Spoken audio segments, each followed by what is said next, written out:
Up the reviews for Hidden Trials with the light and dark stuff. As always, we've gone over everything now, shared all my thoughts on all the pretty much what of each color and where I think which colors I think are going to make the biggest impact in the game and stuff like that. So this one's going to be pretty straightforward. We only have 4 cards, so starting off with Alua. Haste. If you control 4 or more backups, Alua cannot be blocked. When Alua attacks, choose a forward. If you control 3 or less backups, it loses 5,000 power until the end of the turn.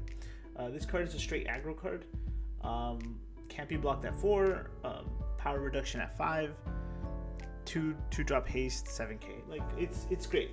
It reminds me of early Venera Fennis, right? When we saw that card, I know it saw a bit of play early on, and then, but I think but it was short-lived, right?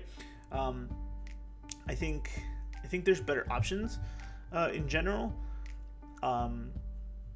and I don't know if it would make the cut, right? Light and dark slot is more competitive now than it's ever been 6 sets ago. So I think overall Alua is kind of a miss for me, if I'm being honest. Please, someone change my mind. I don't know. We've liked all the previous Aluas in the past. The lightning ones and the fire one were great. This one is just, I don't know. I feel like it's a little bit behind the times is all. We have the Chaos. We saw this one early on. I believe, I want to say it was IGN that actually revealed it. I could be wrong. But when Chaos enters the field, you may remove 5 drop Chaos in your break zone and or monsters in the break zone from the game. When you do so, your opponent selects a forward they control, put it into the break zone. Your opponent discards 2 cards.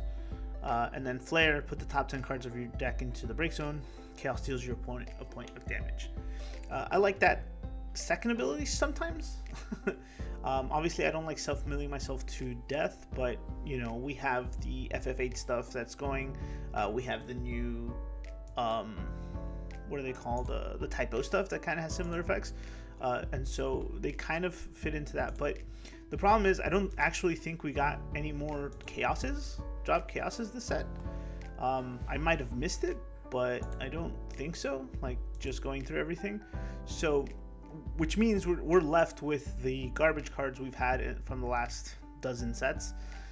And so I don't really see a need for this. I was hoping there would be more. Again, I think the limitations to that weird job is the problem. Moving on, it is Venat. I think this card is cool. It's pretty. I think it's pretty playable right away.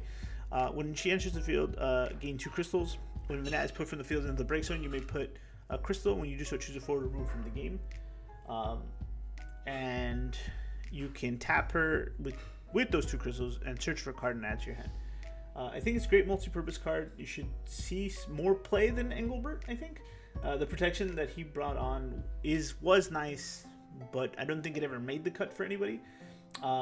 But the removal this has, plus the ability to search for the right card, is good. Now, I think I mentioned this in the Wind video as well. Like, I don't understand why we needed the Wind one to bring this one out. And again, the numbers can get a little bit blurry on the card count for you. Like, how many is right to play? How many Wind ones do you want to play versus how many light ones? And so it's a little weird for me. But I think the card is playable. I think it can do some good. If nothing else, it's a good way to generate 2 crystals in a pinch with a decent stat line, a 4/9, right? It's 14, and I'm sure that matters more now as we're going into this set. So, and then the last one is the nice little limit break. Oh, I didn't load them up.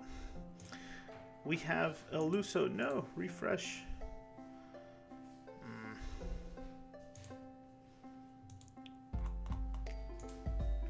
There it is.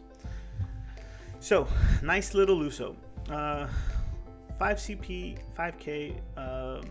When Luso enters the field, choose a character you control. You may search for a drop standard unit of the same element as the chosen character and add it to your hand. When the drop standard unit enters the field, Luso gains 4,000 power until the end of the turn. Again, just a great way to fix the deck. I really see, obviously at the moment it's mostly earth and water that I think this benefits from, but I think every deck has like a standard unit that it plays, and I think playing one of these and everything is going to be fine when you need to search the backup out or the forward out. And like I said, there's at least a couple standard units in each deck that fit the bill that you need to search. In monocolors, everything's going to be all right. In multicolors, I can still see it being very helpful as well. You want to, you know, pick something dual colored already to get 2 options. So there's that. And the standard unit part where it, you know, gets 4,000 until the end of the turn, it's just a nice little caveat. He's obviously a little underpowered for his cost, but that has the potential to give him some survivability, which I think is why it's just a don't feel too bad. The art is sick, by the way. I think I don't know anything about FFT Tactic Advanced 2, but this looks great. Good job.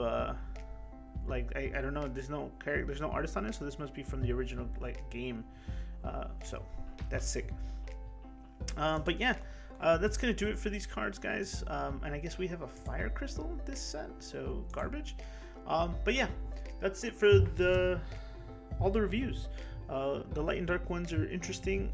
I'd have to say I'm really happy for Luso, and Venat isn't bad. The dark ones are a little miss for me, but then again, we had better dark ones last set. So share your thoughts in the comments, please, and happy deck building, guys. If you're seeing this today, it's pre-release weekend. Yeah, have fun, and may the pools forever be in your favor. Take care, everybody.